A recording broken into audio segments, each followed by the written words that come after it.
This is Paul Schneider, and today on the 136th edition of the Sports Untold podcast, also on Rainier Avenue Radio. My special guest today, who does not need a long introduction, I'm still going to give Bob a little introduction, is Bob Whitsitt, former executive with the Sacramento Kings, the Sonics, the Blazers, and the Seahawks, a very well-known sports figure, Pacific Northwest. Bob, I'll get back to you in a minute. My new assistant producer is Olivia Coyne. Olivia known her family for a long time. Olivia's a University of Washington student, and she's enjoying helping on this podcast. My podcast is now on Spotify, YouTube, Amazon, Google, iTunes, Podbean. You can go to sportsuntoldpodcast.net. Feel free to click the like button, not the hate button, the like button, and you can comment and go to sportsuntoldpodcast.net and check my show on some of the set outlets. All right, back to you, Mr. Whitsitt. Bob Whitsitt has been working in the business and management legal sides of sports for decades. He's a trained attorney, became a member of the Washington State Bar Association in 2021. Known as Trader Bob with his unique and active trades that he did when he worked in the sports business. Mr. Whitsitt's the author of a new book, Game Changer, which I think comes on October 10th. I can't wait to read it. Bob now practices law and works as a consultant in the sports and business industries. Bob, I appreciate you coming on the 136th edition of the Sports Untold podcast, also on Rainier Avenue Radio. Well, thank you and congratulations. 136 is a pretty big number. Having fun. I don't have a million listeners or anything, but having a good time, and that's what matters the most.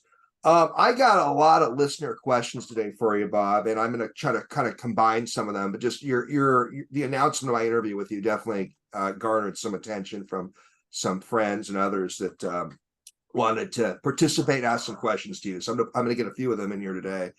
Well, Bob, we're going to talk about your book and your career, but why don't you just kind of tell us how you got the bug to go into the sports business? I know you went to attend University of Wisconsin, Stevens Point. Just kind of tell us how you got the bug to do what you've been doing all these years. It's a pretty simple story, really. As far as I can remember, I've always loved sports. When I was a little kid, I would always be outside playing. In high school, I played football, basketball, and baseball. Then I went to college, University of Wisconsin, Stevens Point. I played 3 sports up there also. So I've always been at practice, from 3 to 6, always playing games, always loved whatever sport was in season. But it was probably my junior year or so in college. Like many students, I didn't really know what I wanted to do. I was a communications major, and I was in the athletic director's office one day, I think, picking up whatever you get for getting your third letter. I think it was baseball. I think they give you a ring or something. So I went in there to pick it up, and while I was waiting for him, I saw a brochure on his desk that described a sports administration program at Ohio University. And way back when, that was the only program in the country. And I read it, looked at it, and I wasn't really interested in the collegiate athletics side of it, but I was very interested in getting a job in professional sports. And unlike all my teammates, who all thought they were going to go pro, we were all good, but with small college, I was realistic. I knew that wasn't my path. So I thought, what if I could get in on the business side or the management side of pro sports, which again was much smaller, at least for the NBA back then. So I applied to Ohio University.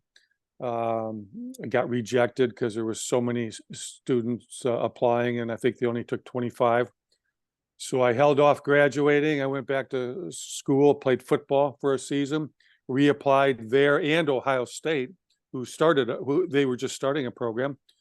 And I got accepted to both, and I decided to go to the larger school, Ohio State, and got my master's degree in sports administration. But really the key for me was to try to use the internship to wedge my way into a team through an internship, which I eventually did by finally getting an internship with the Indiana Pacers. And my whole thought was I had to find a way to get my foot in the door.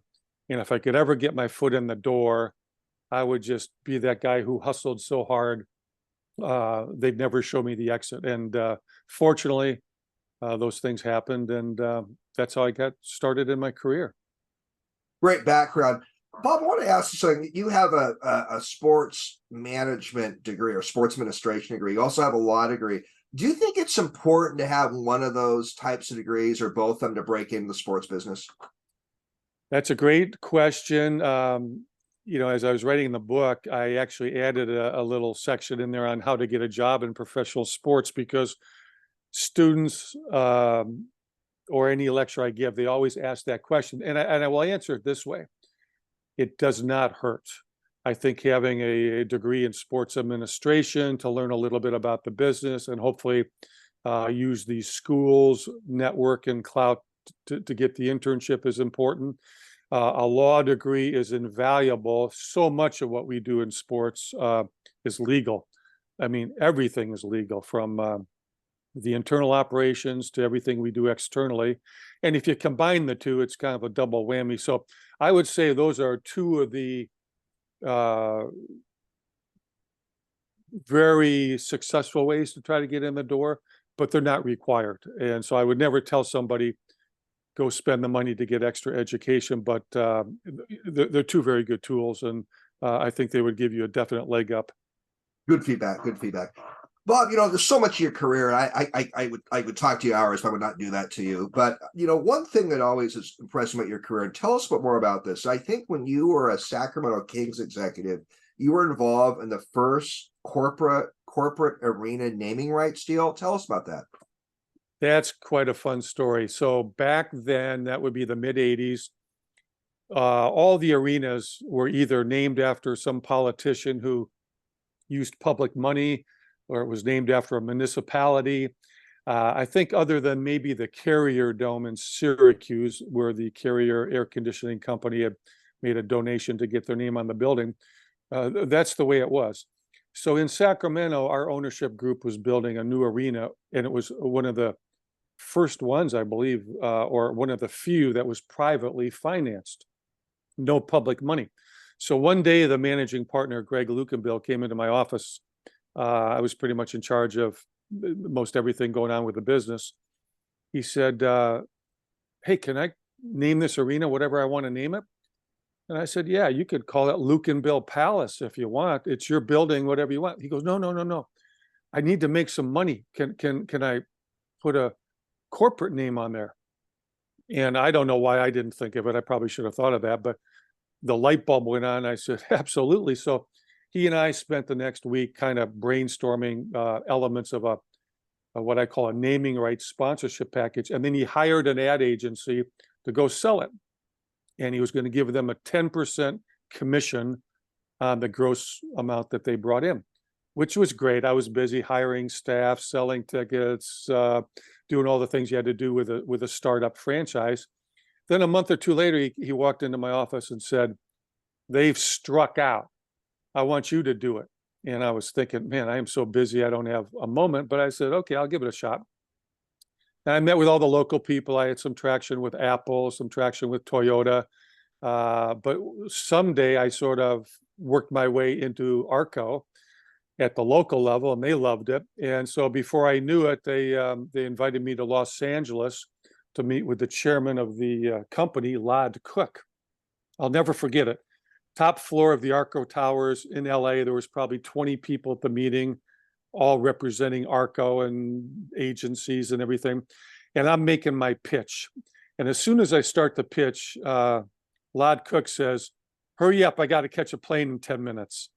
And when you're doing the marketing presentation, I've done enough of them to not get frustrated, but how much is it? And so I'm trying to speed it up without losing my my sales pitch. But anyway, I get to the end. He just says, I don't like it. Is anybody here like it? And they were all Arco people, and nobody raised their hand. So I was shot down. I was embarrassed. I was probably beat red. I was like a wounded puppy. And, I didn't have much to say. And then as he's walking to the door, he turns and says, Bob, come walk with me. Well, I didn't even know he knew my name. I thought he didn't even get my introduction. So at least he knew my name. I thought that was nice. And we're walking down the hallway, and he says, I want to do a deal. I go, whoa, that's not the impression I just got. He said, isn't it funny that when I say I don't want to do a deal, not one of my employees raised their hand in support of your pitch. And he says, you wouldn't have got a meeting with me if they all didn't like the deal.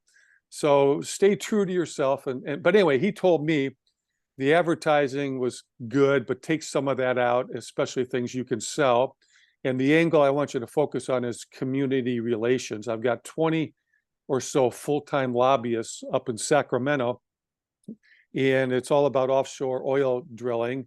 And I want them to think Arco's responsible for bringing pro sports to Sacramento and have the luxury suite. So I tailored it a little differently, but he taught me a couple things. One was there's always another angle. I had not thought of the lobbying, for that particular client. And number two, if you get a meeting with the really big boss, there's a high likelihood that they probably want to do it, or he wouldn't have taken the meeting. So anyway, it was a major deal back then. I think it was maybe $7 or $10 million over the life of it. Where today these naming rights are going for north of $500 million. So it really opened the path to a new form of sponsorship, and it's the single largest sponsorship that every team has today. What a story, Bob. And I tell my clients practicing law for many years now that part of my job is to try to get a party to go from no to at least kind of yes. So I'm a little different. I say no is just a starting point. Right. Love it. Great story. Seemed like the guy was playing a little mind game with you too, but great story. Bob, when I interview authors, and I just had Jeff Smoley on a few weeks ago, and I asked him a similar question about his book. I always learn a lot. I think my listeners do too. When you learn from an author why they title their book the way they title their book. Why did you title your book Game Changer? Tell us about that. Well, to be honest with you, the publisher came up with the name. I think we had some working title inside the front office with Trader Bob, which I told him from the beginning, not a good name, too long, not a great working title.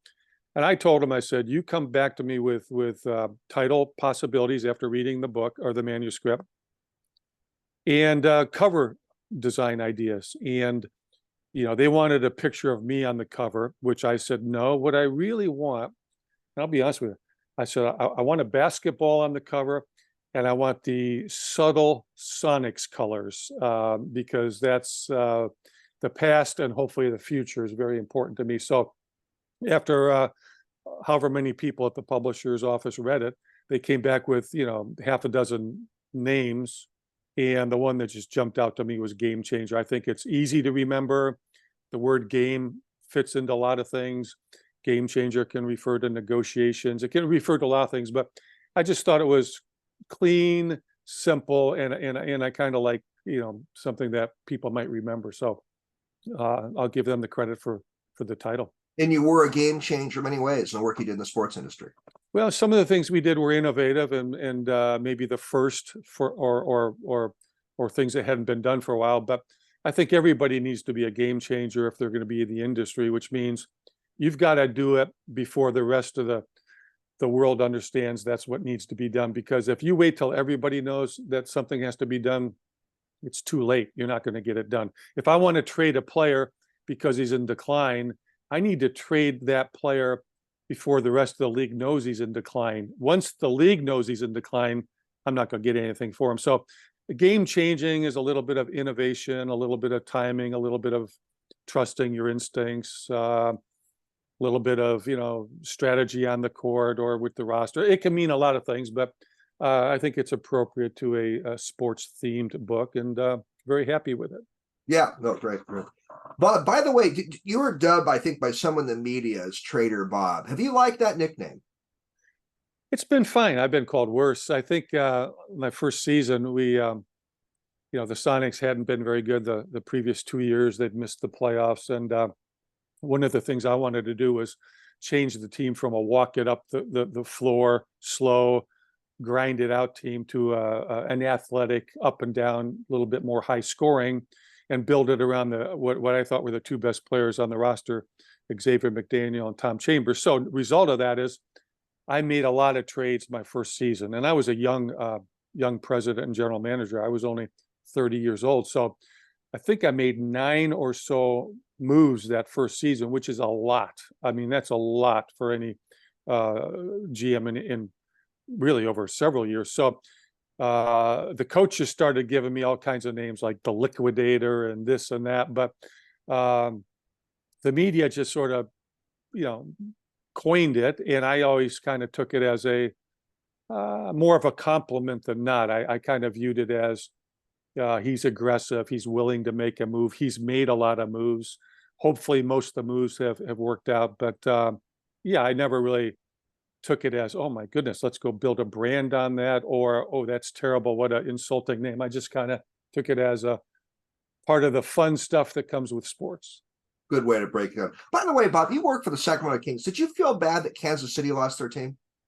Well, I was the point man for moving it to so I worked for the Kansas City Kings for 3 years, and then my 4th season we moved the team to Sacramento. And yes, I felt terrible, but not as terrible as, not even close to what happened to the Sonics. The difference being the Kings were not really that well supported in Kansas City. Now, it could be a combination of the market, could be a combination of maybe we didn't do a great job. Certainly the team was not really very good year in and year out.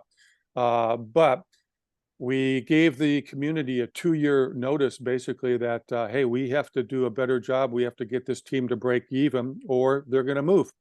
And so when the time came, I got to tell you, it's a very sobering press conference in Kansas City. I felt bad.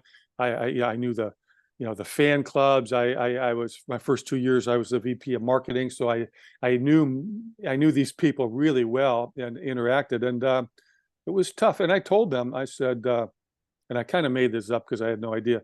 I said, if you lose this team, you won't get an NBA team for at least 25 years. So let's really try to work together. It's been much longer than 25 years, obviously, and they still don't have a team. But the flip side is when we moved to Sacramento, I moved out a few months before the season ended to start building a staff and doing all the things. But my goodness, it was like, ticker tape parade. It was unbelievable, the support we got in Sacramento, and the support Sacramento continues to give the team today. So I'm not a fan of moving franchises. I'm a fan of, if you want a team in your market, wait till the league expands and then put a really good bid in and try to win a team that way. Bob, you brought the Sonics relocation battle, and full disclosure, I was working with the Sabre Sonics group, and I know Brian Robinson, Steve Pyatt quite well. And I got kind of a legalistic, maybe a little bit of a wonky question for you on this, but you're a trained attorney and you've worked in the sports business for so long. So we had an idea that if the Players Association filed a grievance, based on a basketball-related income decline, moving the franchise from Seattle to Oklahoma City, that it could have affected collective bargaining agreement.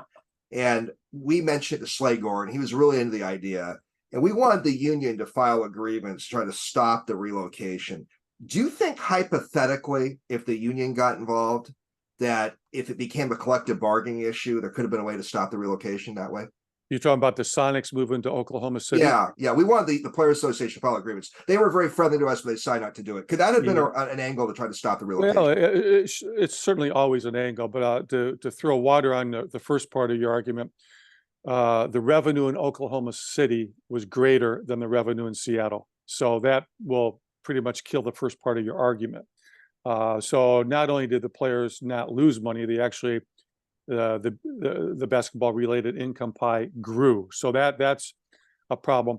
The other part of that sliding scale is BRI goes up and down in every market, partly based on how good the management is, how committed the owner is to spending, marketing dollars in the things, how committed you are to building a good roster and all that. But I think at the end of the day, the union obviously is a little less interested in, can we put a few more $1 million into the BRI because everybody's spending way above the cap. They're more interested in increasing the minimum salaries, maybe getting expansion, getting more jobs, getting higher maximums, those kinds of things. But as an attorney, it's always a good angle. I mean, there's always a way to try to muck things up a little bit. But it takes a lot of people with a lot of will and a lot of juice to get it done, but very creative and actually a good thought. Yeah, well, Slade was into it, but the union ultimately didn't want to do it. They were very friendly to us, but they didn't want to do it that way. But Yeah. but appreciate all your aspects. I had to ask you a little bit of an esoteric question. No, that's a great question, and as you know, when those things come up, you don't have a lot of time. It's not like somebody says, "Hey, in 5 years, I'm moving my team. Start working on it." So you have to galvanize quickly, not just from the legal standpoint, but also from the political and getting all the right people to want to participate. So usually you don't have a lot of time, and things move quickly. A lot of moving parts there. You work for two well-known Pacific Northwest sports owners, the late Barry Ackerley and the late Paul Allen. How are they different? How are they similar as sports owners?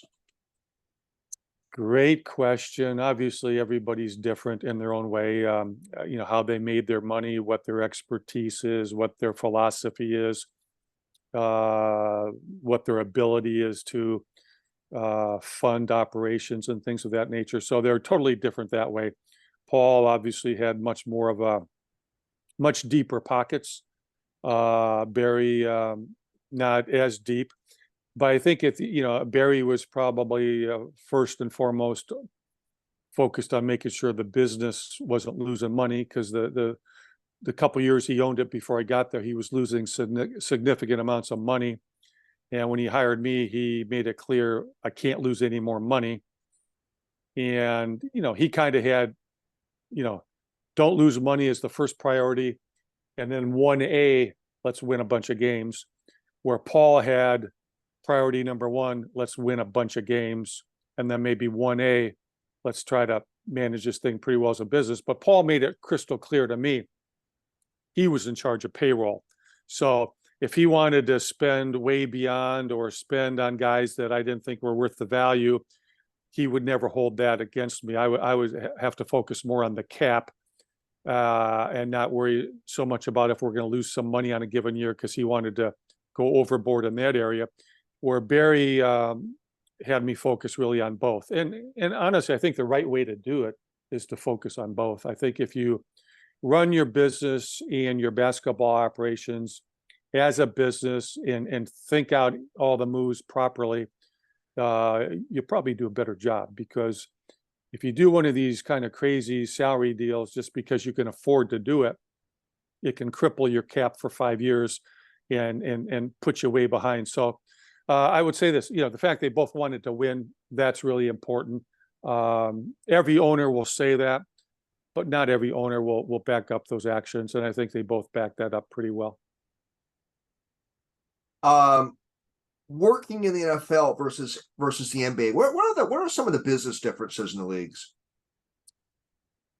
Well, I think probably the first thing with the NFL is all their media is pretty much a national deal, other than some preseason games, and all the teams share in that giant revenue stream equally. And you have so few games. When I was running a team, we had 16. Now there's 17 games. So really, if you have one or two bad games in the NFL, that can keep you out of the playoffs. The NBA, you're able to do virtually all your own games with local media or streaming or whatever you choose to do. So you have a lot more flexibility and a lot more creativity, I think, from a marketing perspective.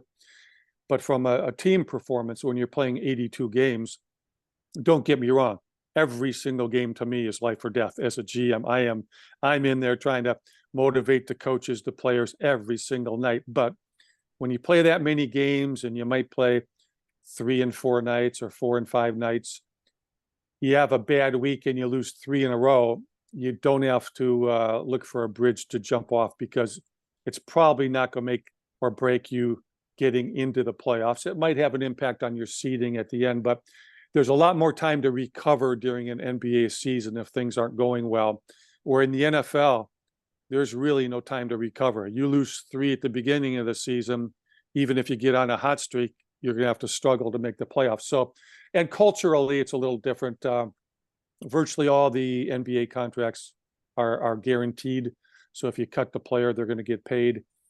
And even though more and more NFL contracts are becoming guaranteed, There's still quite a few of them that are non-guaranteed. So if you cut a player, you won't have to pay that player. And there's just so many more players in the NFL. So you really need the whole team to be working well to win. Each player, when there's 11 guys on the field, they sort of have to do their assignment for that play to do well. The NBA, you need 5 guys to execute a play. But honestly, if you've got the right player and he's got the ball, he might only need one other guy to maybe give him a pick here and a pick there. And that superstar can kind of carry you. So there's differences, but there's similarities, and they're both really exciting and a lot of fun. For a minute, back to Barry Ackerley and Paul Allen. It seemed, correct me if I'm wrong, it seemed like Barry Ackerley generally had a media portrayal as being a little on a little rough edge, and Paul Allen's media portrayal seemed to be a little more with more reverence. Were those depictions fair about how Paul Allen was depicted and how Barry Ackerley was depicted at times? Yeah, I think they're fair. I start with Paul. He was more introverted, more quiet, was not ever looking for the public limelight. So I think when an owner is not looking for the spotlight, fans and media tend to give him a much longer rope. They're not looking to call that person out, as long as they're financially supporting the team in a way that the media or fans think is important.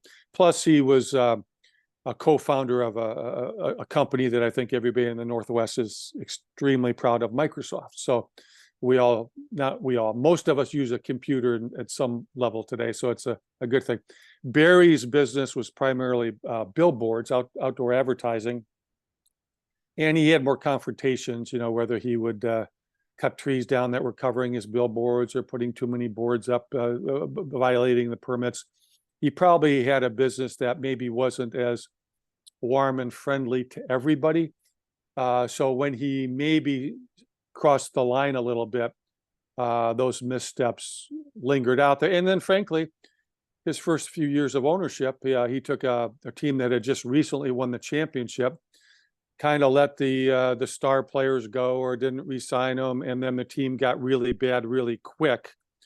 And when you cut through it all, if your team's bad, you're going to be portrayed a lot differently. In Paul's case, he bought a playoff team, he kept it in the playoffs, and at the end of my 9 years, we had a 21 seasons in a row where we've been in the playoffs. So it was always a really good brand of basketball. So no matter what you may think about an owner, if that owner's team is winning, I think the fans and the media tend to smile on that person a lot more. If that owner's team is losing, whatever their grievances are, they tend to be a little bit more harsh. So, I don't think they were unfair. And I think when you own a sports team, there's going to be some public arrows coming your way sooner or later. That's just the nature of the business. Interesting insights about both men, and as we know, Microsoft is not seen as being warm and cuddly with everybody either. But your point. I mean the product, not necessarily the style of business. Right, but right. Yeah. Bob, you've worked in the NBA, you worked in the NFL. Would you ever want to have an experience being an executive of the National Hockey League or in Major League Baseball, or maybe as a college athletic director? Would you ever want to try something different? Well, I did some consulting for the Kraken when they were becoming an expansion team and the construction of the new Climate Pledge Arena. I'm on the board of Diamond Sports Group right now, which is the largest owner of broadcast rights with NHL teams, MLB teams, and NBA teams. So I'm a little bit around the NHL, baseball and basketball.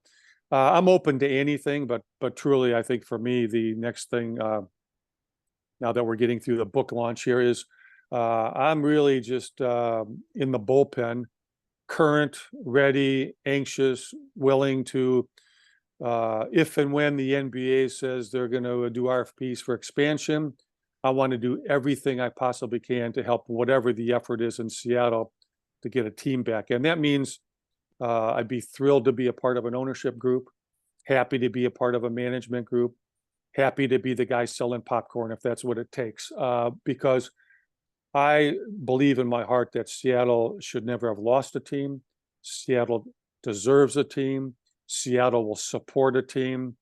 And I do believe it's coming. I think it's coming in the near term. I don't have the crystal ball. I don't speak for the league, but when they say RFPs and a bunch of cities start lining up,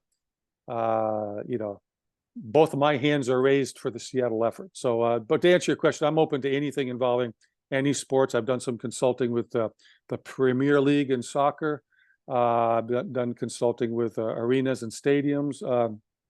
Really anything involving the sports business, I can get excited. So it's not too difficult for me. Love it. You answered a question I had in your answer you just gave, that you would be interested in working with a Seattle expansion team. So that's great. That's great.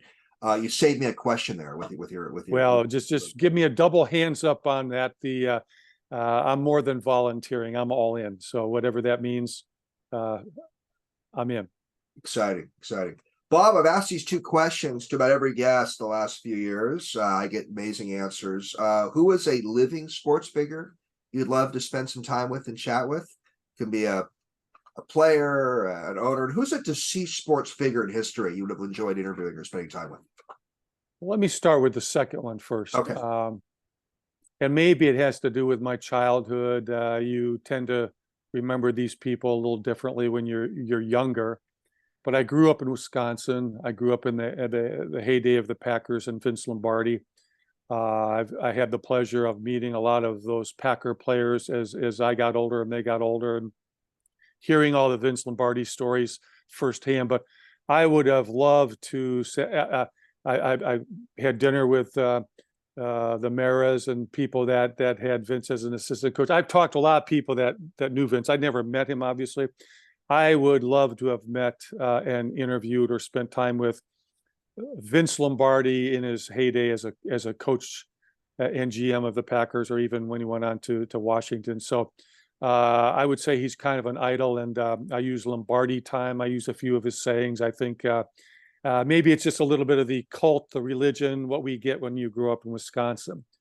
In terms of current, that's a fantastic question. I would hope that if there's somebody I'm really passionate about wanting to meet, I would try to go meet them if they're still living. But there's so many of them I respect. I'm not even sure I can give you a quick answer on that. So I don't know. Willie Mays, Sandy Koufax. Their names have come up. So. Yeah, but they're deceased. No, they're alive. Sandy Koufax. Oh, yeah. I'm sorry. My bad. They're done. Yeah. Retired guys. That's a better question. Yeah, I'm not sure I would go with baseball. Guys like Bill Russell, who just passed away. I got to know Bill quite well. We can come back to it. Let me come back to it. Let's come back to it. Okay. I can't believe I'm stumped. But no. So many, okay. I don't want to leave. I'm gonna have two more similar questions. Okay. You're a trained attorney.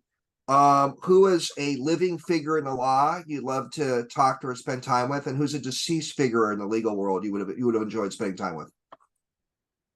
Well, I somehow I think Thurgood Marshall would have been pretty interesting. I think not just from a civil rights point of view, but I reading some of his opinions and how they're written and his perspective, I think, and the era that he was a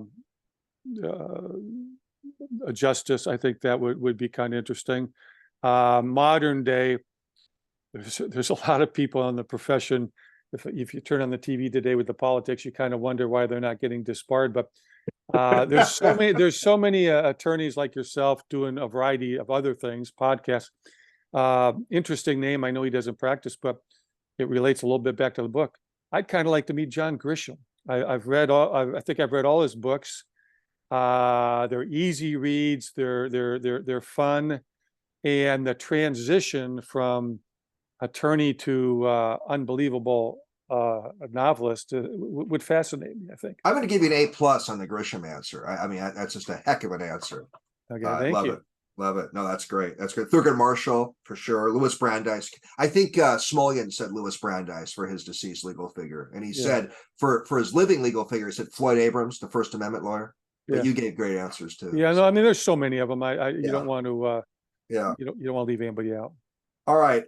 Who's a living figure in the business world? We can include sports business world you'd love to spend time with. Who's a deceased figure in the sports business world you would love to spend time with? This is a name that everybody throws out there, but I've actually never met him. And, you know, there's not, just based on life expectancy charts, if it's something I'm going to do, I should do sooner rather than later. But I think Warren Buffett might be an interesting one for me. I love reading his letter to shareholders. I've seen a lot of his annual meetings that are televised. I'd like to really find out, is it really that simple? The way he approaches it, is it just that simple? Or is he just giving us the frosting on the cake? And there's a lot more underneath it that he's not sharing with us. But I just love the absolute common sense that he seems to send out there to business people. And yet we all try to make it much, much more complicated than it is. Maybe somebody like a Steve Jobs or somebody like that. I guess you could go back to a Henry Ford, somebody who was a real innovator that created something that I don't think, how would I live without my iPhone today? Well, it wasn't that long ago, but how do you really develop and get to know that? So somebody like a Jobs or a Henry Ford, get us off horses and into an automobile. I don't have that kind of vision. Those guys are fascinating. So somebody like that would be really, I think, pretty interesting. I was just at the Henry Ford Museum in Dearborn, Michigan a couple weeks ago. I went to the Seahawks game and the Huskies game in Michigan, and I saw the Ford Museum. I recommend it. So. Oh yeah, I'd love to see it. I'm sure it's fascinating. It's fascinating. All right, have you thought through about who's a living sports figure you'd enjoy spending time with? No, I've been talking to you. I haven't had time to think. We'll come back. We'll come back. Living sports. Oh yeah. Okay. I'll try to think while I'm talking. Right, that's hard. I better not be chewing gum at the same time too. No, I know. I'd throw all these other questions at you. So, Bob, tell us about your decision to get a law degree and become a licensed attorney about 2 years ago. Tell us kind of about that journey of going back to law school and so forth. That really is. The story is not so great. The fact I did it is, I think I'm starting to amaze myself a little bit, but I was, I don't know, 60, 61 years old, something like that. And doing my consulting, living and dying with sports, which I'll always do. I stay as super current because I love it. But I see a lot of people who've retired, and I hate to use the phrase this way, but they get old. And when I say they get old, I mean mentally. Their brains kind of get turned off. They no longer are sharp. And I don't want to ever be that person, but I may not have a choice. So I was thinking, what would give me a great challenge and could be useful? And I thought, well, many, many, many years ago, I was just enrolled in law school, but then my job changed. I couldn't go. And it's not like I had the go to law school on my bucket list that I hadn't checked it off. It absolutely was no longer there. But I thought, if I could get a law degree, when I physically slow down someday, if my mind is still sharp, I could still practice law, because what great mental stimulation. I'm going to go to law school. And my wife is an attorney, and she went to law school many years ago. And so we're driving one day, and I kind of say, hey, I really want to challenge myself mentally. I got an idea. And she blurted out, oh, I'll take Spanish lessons with you. That'll be fun. I go, no, it's a little bigger than that. And she said, are you serious? I mean, law school, and she's really, really smart, but law school was the most difficult thing she's ever done in her life. And I knew that, but you know that, but you don't really know that. And I will say this, when I say I'm going to do something, I don't say it casually. And when I say I'm going to do it, I do it. And I'm not saying I always do it well, but I never quit. I always get to the finish line unless somebody else tells me I'm no longer allowed to be in the race. And so I did it. And I will tell you, it was an enormous amount of work. And as a guy in his 60s, all the memorization, all the reading, I kind of got to the point in life where when I'm reading something, if it's boring, I just tossed it aside and I do something else.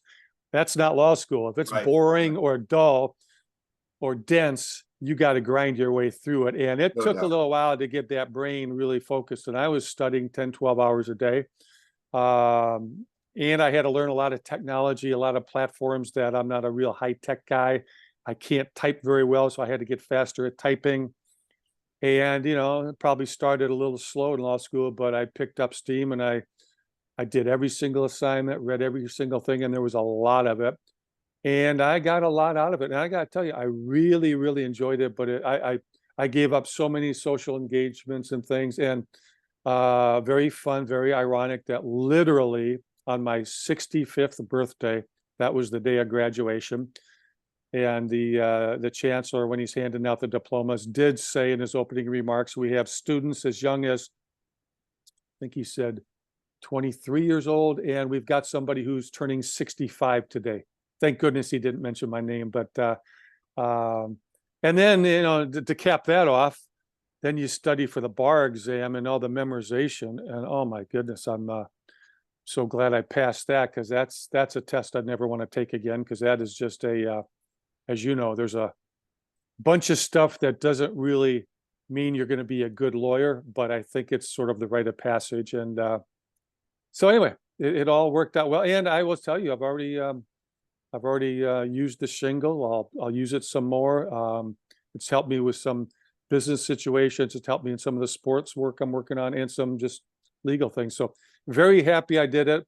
I would never recommend it unless you're absolutely all in. It's an all in kind of situation. No doubt. You went back to Minnesota for law school? Yeah, it was Mitchell Hamlin in St. Paul. It was a hybrid program. So 2 weeks a semester, we were in classes 12 hours a day. And the rest of the semester, our classes were live on Zoom. This is pre-pandemic. So we were there before everybody else got there. And that helped me a lot, because I actually attended every session live, and almost every time I'd be like one or two students live, and the rest of them would watch them recorded. So I would get an hour live with a professor, and you can imagine one-on-one with your professor for an hour. Plus, I developed great relationships. I've been invited back the last 2 years to lecture up at the law school, and I've enjoyed it. I love it. So great experience, a lot of work, very rewarding, and very happy that I did it. Did you have an apartment in Minnesota during your law school years then? No, I'd go up there. I'd go up there 2 weeks, and I either would drive over to Hudson, Wisconsin, where my mother has an apartment. She's 95 right now, and I'd stay with her. Or if the schedule was such that the classes started at 7 a.m. and we had moot court or whatever it might be, on those days I might rent a hotel in downtown St. Paul, and I worked it that way. What a story. God, what a story. All right, change the subject again. Was the Jail Blazers term fair or unfair? Well, I think it's fair because it's a catchy name, and sports is about catchy names and all that. And we had a cast of characters. There's no question about that. But we also had some really great guys. I think at one time I had 3 guys on the roster who had each won the J. Walter Kennedy Citizenship Award, which goes to one player in the league each year and one player only. I'm not sure any player was even arrested while I was there, but before I got there or after I left or different parts of their career, a couple of them got arrested for minor violations and things. But if the name wasn't Trail Blazer, you wouldn't be Jail Blazer. Just like the Pistons were the Bad Boys, maybe not a name you really want, but they played a real physical brand. I think with both those teams, the fact you could get a catchy name was partly because the teams were so good. If your team is lousy, nobody's going to put a catchy name on you and use it. I think obviously the Pistons were better than we were. They won a couple titles, but we were knocking on the door. We went to the conference finals twice, and we were really, really good. So fair from the standpoint of we had some characters, no doubt about it. And we had some high maintenance guys, no doubt about it. Unfair if you want to take the literal meaning of it. But I don't think the literal meaning is really what we look at in sports. I think we look at nicknames and cliches and a lot of things like that. So no, I don't think it was, I think the report card for me was we won a lot of games and the building was sold out every night. And if the fans are coming, there's always going to be a few that have something bad to say or negative, but as long as they're coming and they're engaged and they're passionate, we're in good shape. Yeah, winning. What did Lombardi say? Winning is everything. Or so, It's not everything; it's the only thing. The only thing, right? Yeah. What was your favorite trade you did with the Sonics and the Blazers? Which one trade you did with each franchise did you really look back and go, God, that was a great trade, or one that you really liked? Well, I don't have a favorite trade, but I think two of them that I liked. I'll give you one for each team. And I think I kind of put the anatomy of each of these trades in the book because I tried to give readers the dynamics of how different trades come together, because I think too many times people think you just call up a GM and say, hey, you want to trade this guy for that guy? Yeah, great, let's do it. No, every trade, I've had trades that have taken me 2 years to put together. I've had trades that have taken me 2 weeks to put together, and everything in between. But two players I'll say taking heat over.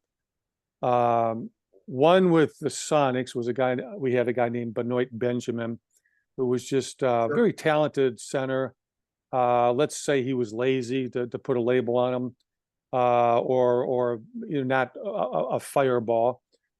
But when I have those guys, I know they're not going to stay on my roster forever. I'm using them to get to another place, but obviously I can't tell anybody. And I'm doing my best to get the most out of that player and have the world think this guy's going to the Hall of Fame so I can get him somewhere else. But Benoit became the centerpiece to a trade I made with Jerry West and the Lakers, which was Benoit for Sam Perkins. Sam was a great player for that team that turned out to be the great Sonics team that George Karl coached in the early to mid 90s, that was winning a bunch of games, eventually got to play Jordan in the finals. And Sam was a great center and stretch four, long arm, great defender, great teammate, smart player. So we never would have had that kind of success if we had stayed with Benoit as the center. So getting that kind of player for Benoit, I think part of it was we got some good games out of Benoit. We had a really good playoff series out of Benoit. The other one similar to that would be with Portland. I traded some role guys who weren't playing for us to Minnesota for a very talented but controversial guy named J.R. Ryder. And to say he was a character would not be doing justice. There's some you wouldn't believe it stories about him in the book. But I mean, if JR doesn't give you an ulcer, nobody will. And he might have given me one, I can't remember. But ultimately, I got some good mileage out of him, and we got to the conference finals. And as soon as we got to the conference finals, nobody would touch this guy when I traded for him. Nobody would even take him for free. When we got done with him after a few years, I actually created a market for him, and I traded him to Atlanta for an all-star guard, 6'8" off guard named Steve Smith. And Steve also was a J. Walter Kennedy Citizenship Award winning. So I took this character and got a citizen, or however you want to characterize it. And then we had even a better run the following year.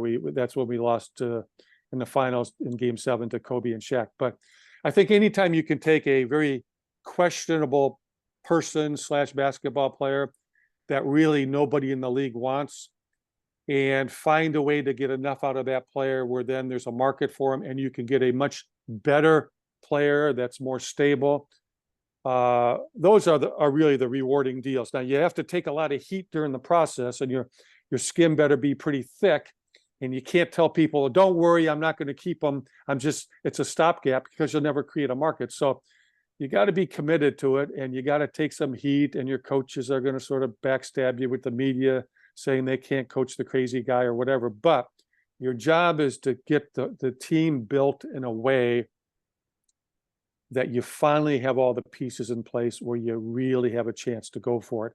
And it takes time to get all the pieces, and they all come from different forms. You draft them, you develop them, you trade for them, you sign them as free agents. All those ways of building a roster, it takes time. I mean, it takes a couple of years, 3 years, 4 years, whatever it may take. So anytime you can sort of take the 4 of diamonds and turn it into an ace, you feel really good. And it doesn't happen that often. So when you do that, those are the moments, I think, as a GM, you kind of look back and go, ooh, that was a long couple of years, but man, it was worth it. Got to tell you, Sonics fans, we love that Perkins trade, Bob. That was an amazing trade. Getting Big Smooth, loved it. Yeah. As a big Sonics fan, love that one. You hired George Karl, and although George was not that old when you hired him, he was kind of perceived as a little bit of an over the hill coach. That was a bold decision you made that worked out pretty well, didn't it? That was a challenging one. So George was a head coach when he was fairly young, had a couple years or a year and a half in Cleveland, had maybe a year and a half in Golden State. I thought George was a good coach, but his ego he's got a nice size ego, but it really got out of control as a coach who thought he had some success at a young age. Anyway, got fired in Golden State, and he was out of the NBA for, I think, 3 or 4 years and couldn't get even an interview. Nobody wanted to touch this hothead. And, the ship has sailed. And so when we made a coaching change in Seattle, and it was time for me to finally get to hire my first coach as a Sonic GM, I wasn't looking to hire my friend. I wasn't looking to hire this guy or that guy. I was trying to find somebody that I thought would be the best coach for the team I had and the team I was continuing to build. I'd already drafted Sean Kemp and Gary Payton. I had my nucleus. I had drafted Nate McMillan. Had some of the really good pieces on board. And we were getting pretty close to where we were going. And I was interviewing all the, call them the retreads, the assistant coaches. Anyway, I never really knew George. Obviously, I knew who he was. I was in the league when he was in the league. And I noticed that he coached in the CBA and he did a pretty good job there. He was coaching in Spain, doing okay there. And I thought, this might be a good time to bring him back. He's probably been humbled. He's not any dumber. If you can coach in the CBA where you might lose your best player 2 hours before game time because he gets called up, if you can coach in the best league in Spain when half the guys don't know English, these are skills you're developing. So I got a hold of George, and I wanted to see how humbled he was. And I said, I want to interview you as an assistant coach for what I'm doing. And he's never been an assistant coach. And he was more than willing to be an assistant coach. And he said all the right things and did all the right things. And then I said, okay, I'll get back to you. So then I went to meet with the owner and said, I want to hire George Karl as my head coach. And they told me no, because they didn't even know who he was. And so then I gave them a Continental Basketball Association media guide to read about George Karl. And they read about him for a minute and they said, no, he does nothing for us. Nobody knows him. And they did ask a good question. They said, have you got reference around the league? If you call people that have worked with them and know them, I go, yeah, I've called about 25 people. Head coaches, assistant coaches, GMs, owners. And okay, what's the report? I said, well, 24 of them told me they wouldn't hire him if he was the last person on earth. And they all had the same reasons: argumentative, talks too much to the media, fights with the players. It goes on and on and on.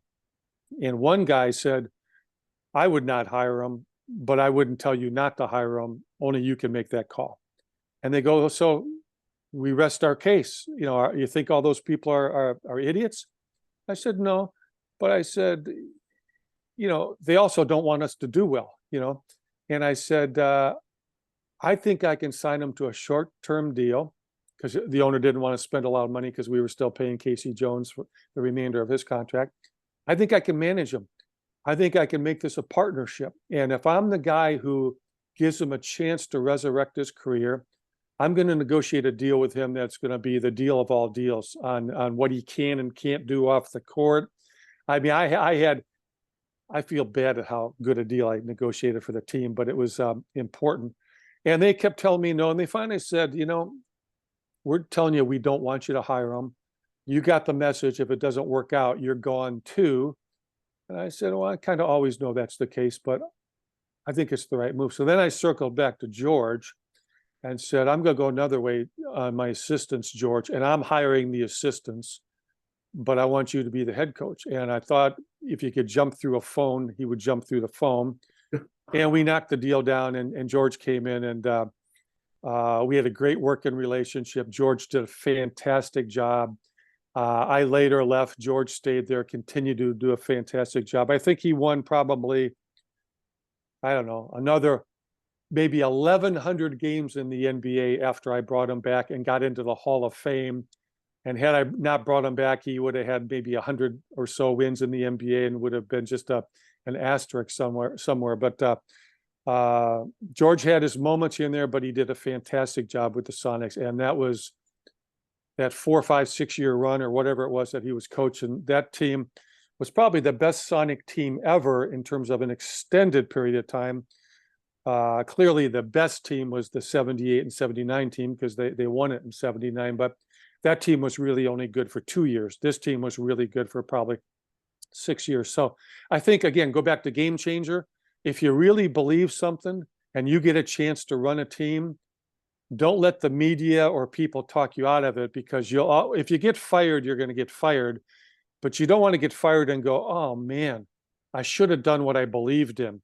If you do what you believe in and you get fired, you really have no regrets. It was on you. But if you didn't do what you believed in and got fired, shame on you. So I've been around long enough. I've done my homework well enough that I stay true to my convictions. And that's kind of how that came about. So it worked out well, and I'm happy I did it. Go bold is part of the lessons too, sometimes too, right? Yeah, I wouldn't say go bold just to be bold or to be different. Go bold when you believe it's the right thing. And you're being paid to make those decisions. You're spending 24 hours a day thinking about this stuff. Other people can come in and out for 30 minutes in a day and just give you a quick opinion and move on. But you should have more information, more knowledge, more insight, and understand the situation better than anybody. So you got to go with what you really believe is right. Still in touch with George? Yeah, as a matter of fact, I think I'll see him next week. I think he likes to come in town so I saw him probably a month or so ago, and he's doing pretty well. Great. Just love these stories. As I told you, I was a diehard Sonics fan. I love these behind the scenes stories a lot. You got time for a few more questions? I'm here. Great. I know you're going to ask me about the current living sports personality, which I still haven't thought about. Oh, no pressure. We'll try to get to it again. You gave me great answers to those questions, but talk about saving the Seahawks and keeping them in Seattle, and why don't you share what the fan involvement role had in that? I think that might be my role in that as part of the bigger role is something I'm really proud of. So just to remind people, it's sort of interesting. I can't find diehard fans, even diehard Seahawk fans, who, as a whole, remember that back in 1996, the Seahawks actually moved to Los Angeles and they were gone. Now, we all know the Sonics have been gone since 2008. We don't have an NBA team, but there was a period in 96 where the owner, Ken Behring, literally just, brought the moving vans in, cleaned out the Kirkland office, moved the team to LA, and they were doing their off-season training there. And lawsuits started flying. The league didn't want it to happen. Not sure how all that would have ended up, but all chaos broke loose. So I was the president and GM of the Trailblazers, kind of minding my own business, trying to run our teams and our buildings and things like that. And the community was trying to figure out how to save the Seahawks.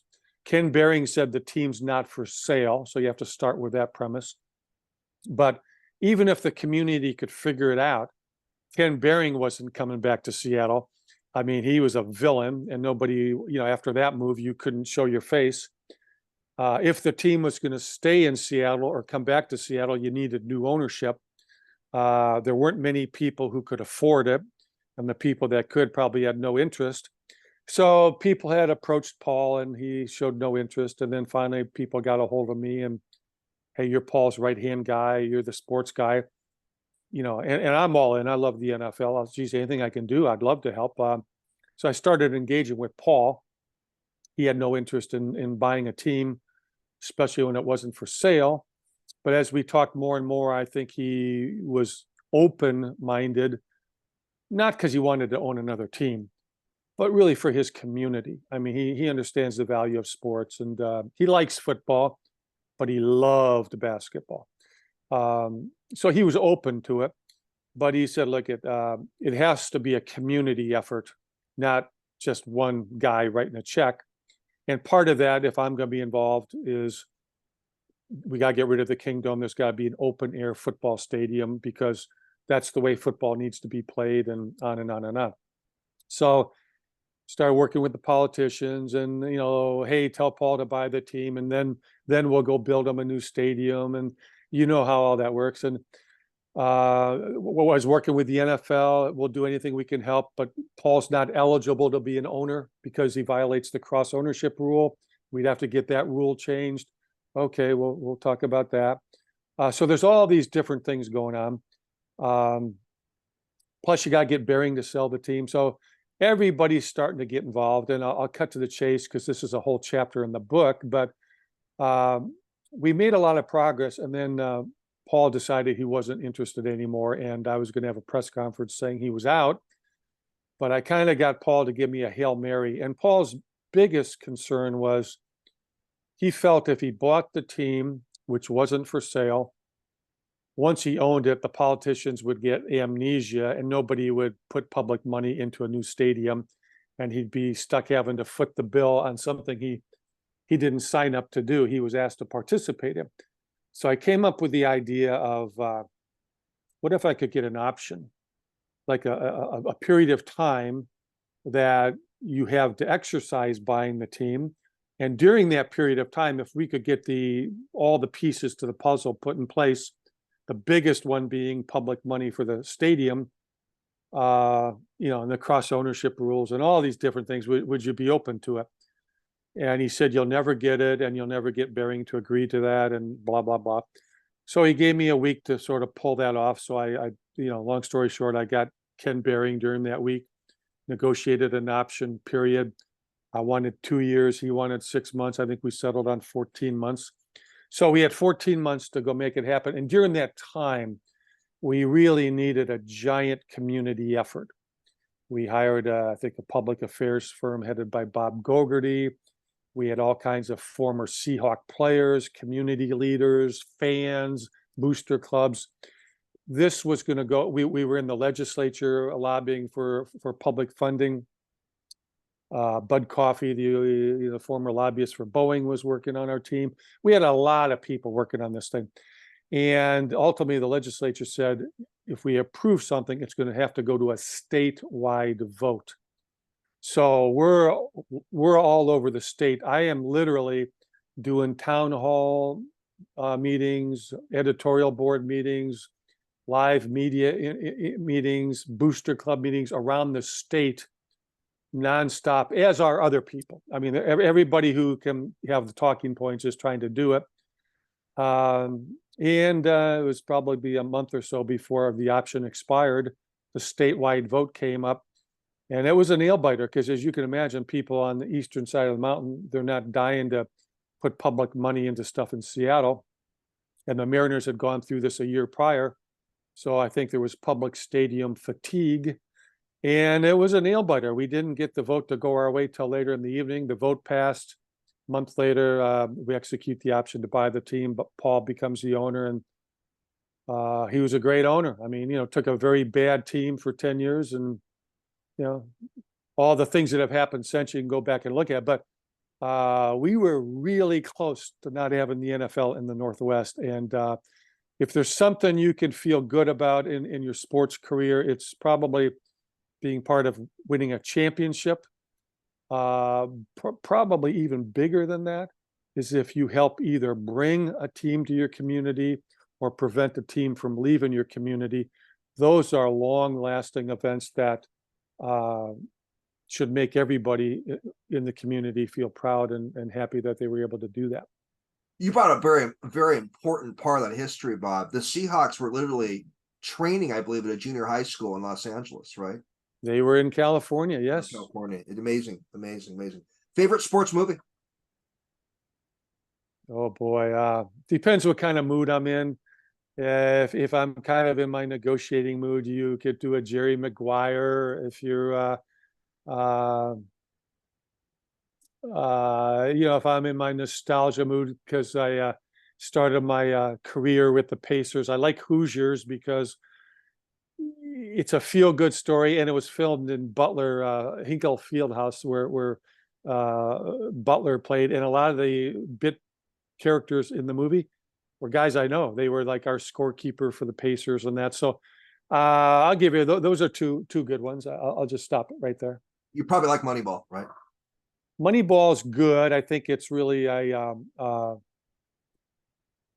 it's good because I think it's kind of the front end of analytics, which I think are continuing to evolve and a really important part of what we do.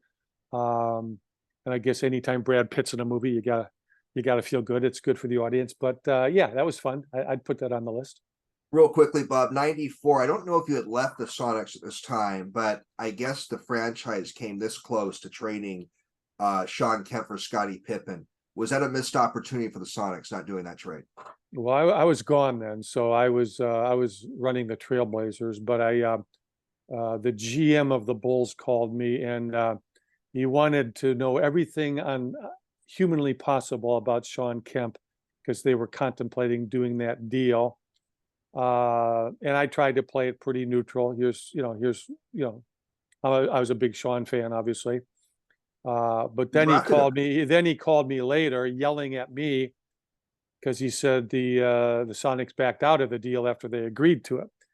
And I said, "Why are you calling me? I'm the general manager of the Trailblazers." He goes, "You're my friend. I just wanted to air it out with you." I said, "Well, you're talking to the wrong guy." But to answer your question, I don't know. I mean, you can always go backwards and you could have done this, should have done that, might have done that. There's so many deals in the business that don't get done. Some get a little traction and are discussed in the media or rumored in the media. Many of them don't even get into the media world. And oftentimes the best deals we do are the ones we didn't do, even though we wanted to do them. So sometimes you get lucky and the deal that you wanted to do didn't get done, and you look back and go, "Wow, glad that didn't happen." And I guess in Chicago's case, they held on to Scottie. Michael took a vacation for a couple of years to play baseball, but then when he came back, Scottie and the core with Michael won 3 more. So I guess from Chicago's point of view, I would argue, boy, if you can win 3 more titles with the guy you think you were going to trade, good thing you didn't make the trade. Probably a good non-trade for Chicago. You gave me a good perspective on that. Jerry Dipoto, the sports general managers go through. He had some recent comments, and to be fair, he apologized for them, but he said that, and I'm paraphrasing, if the franchise can win 54% of their games over a certain time span, they have a shot at making the World Series. I'm summarizing what he said. What's your take on Jerry's comments, and just kind of give me your whole take on this recent local sports episode? Well, I'm not going to really comment on Jerry. I know when you finish a season and you're very close to making the playoffs, and in this case, you play 162 or probably 161 games before your playoff fate is determined.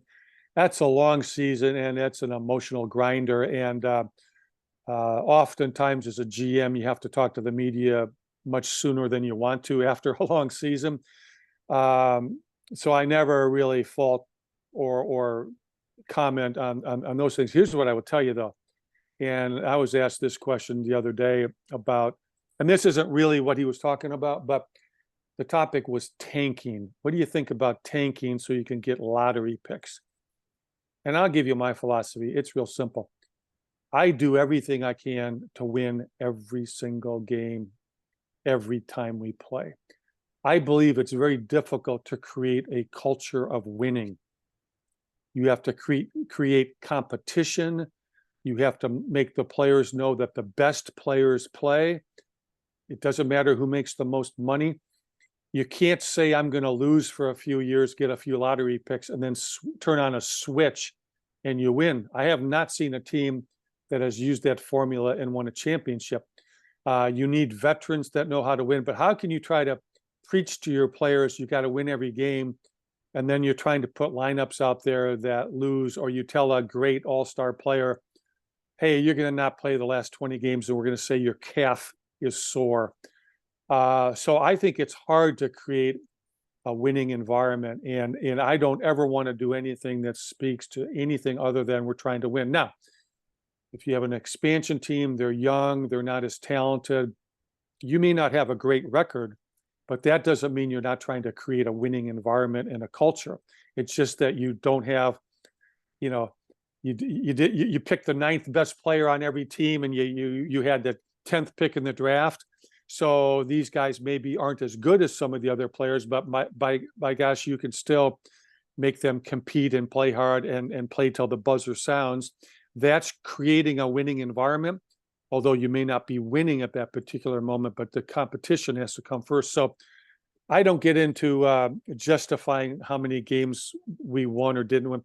Hey, you make the playoffs or you don't. And it's hard to make the playoffs. And if you make the playoffs, you graduated to the next season, which is the championship season, and you got a chance. And if you're fortunate enough, part of playoffs are matchups. Part of playoffs are injuries. Part of playoffs are who's playing well at that time. There's a lot of variables. We all get that, but you've got to get to the second season before you can start talking about winning in the playoffs. And to get to that playoffs, it's hard. I mean, it's not easy. 82 games, 162 games, or whatever the season is. So, not really answering it, but I'm anti-load management. I'm anti-sitting guys. I never want to play players who are injured, but I want players who want to play. And I want players who want to compete, and I want players who want to play hard. And I think the fans who are paying a lot of money for tickets, that's what they expect, and I think that's what they deserve. I like Jerry. He's been on my show. He's been cordial in interactions we've had.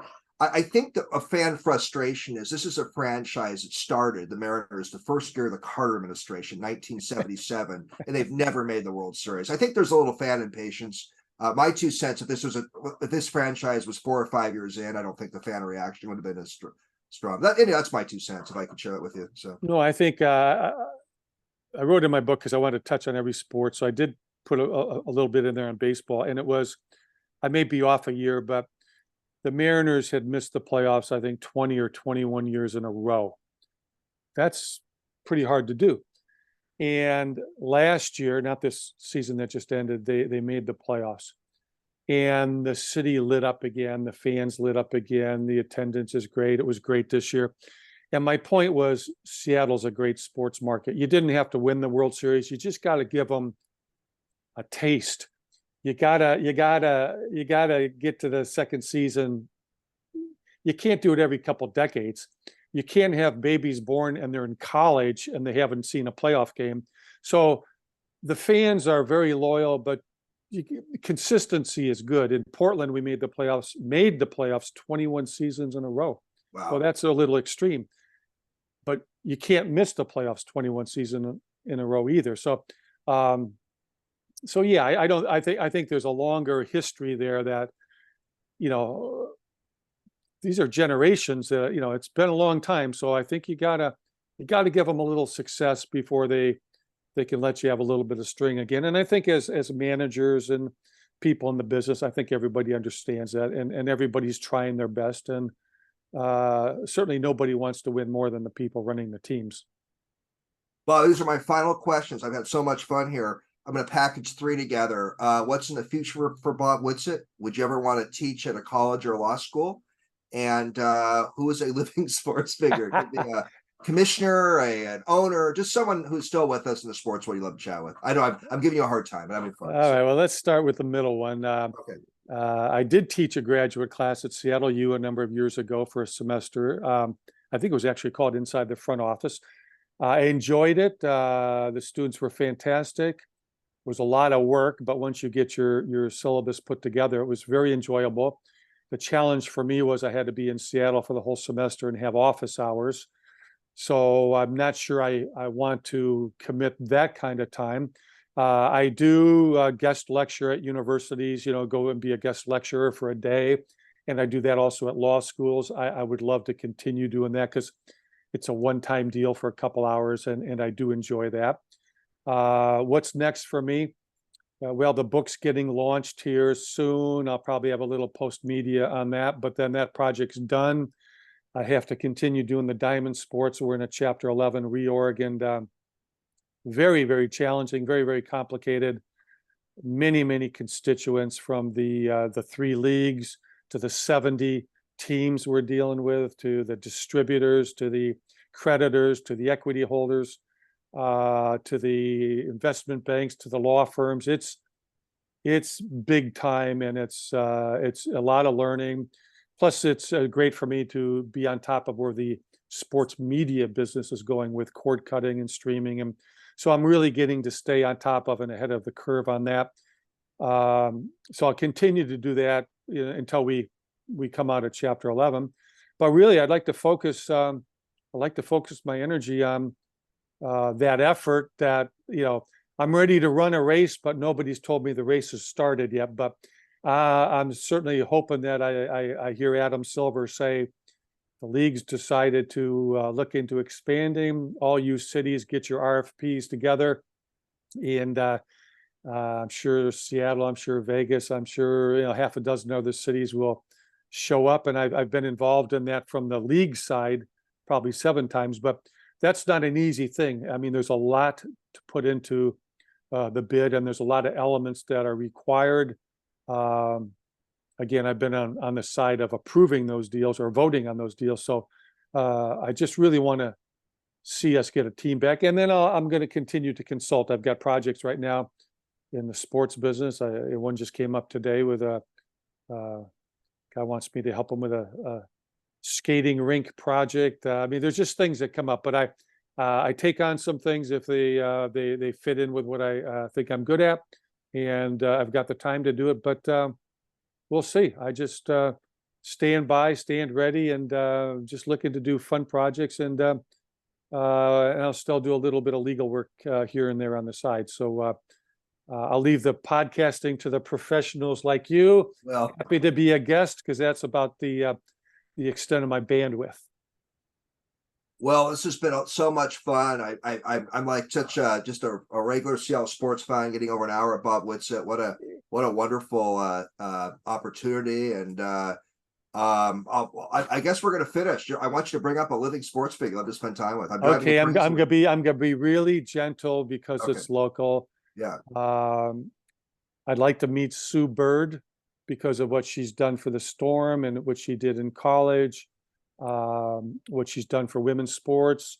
I was the president of the Portland expansion team for 3 years before we folded it, and that team came in the same time as the Storm. So I did get 3 years of working in the WNBA, but she's local.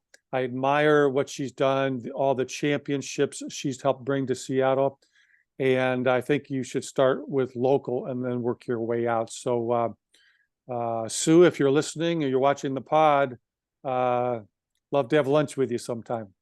Love to get her on my pod too. Great name. You came with it several minutes later, but Vince Lombardi and Sue Bird were 2 great names. Well, Bob, just love this hour, and let's you and I stay in touch, and we'll close out, and I'll have you say goodbye to Olivia in a minute. So, all right. Thank you so much, Paul. You too, Bob.